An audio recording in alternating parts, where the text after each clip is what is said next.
So just to add to what Walter was just mentioning, in November 2025, the Science Policy Group, the SPG, convened for the first time under the World Health Network with a shared concern, but also a shared conviction.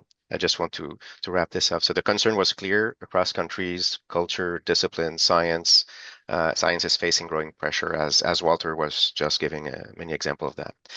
On the conviction side, at the SPG meeting, we were not gathering to lament the problem. We were gathering to clarify the cause, the responsibilities, and even more to discuss the way forward. Several themes emerge: funding instability, institutional capture, politicized interference, disinformation, ecosystem erosion of trust also.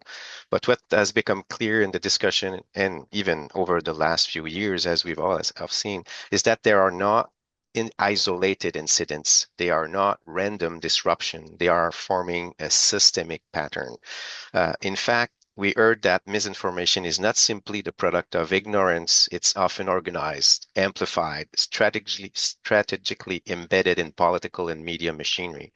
So we heard that institutions are vulnerable not only because of external attacks, but because of internal weaknesses, opaque governance, misaligned incentives, fragmented coordinations, and insufficient investment in trust infrastructure, indeed.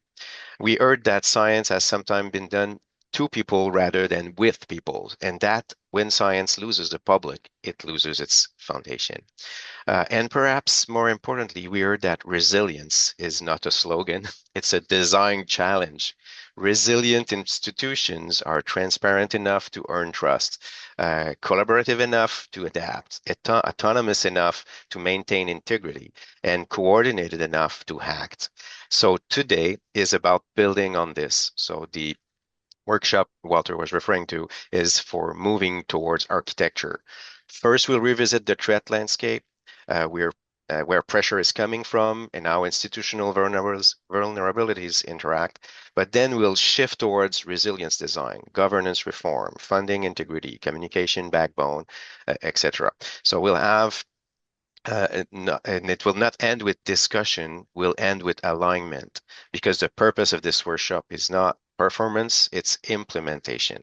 So the SPG has already defined 7 dimensions of resilience. Our task today will be to sharpen them, connect them, prepare them for coordinated action. The goal is not simply to defend science. The goal is to build strong institutions with an S, strong enough that truth can function, even when it is inconvenient, even when it is contested, and even when it is under pressure. Thank you.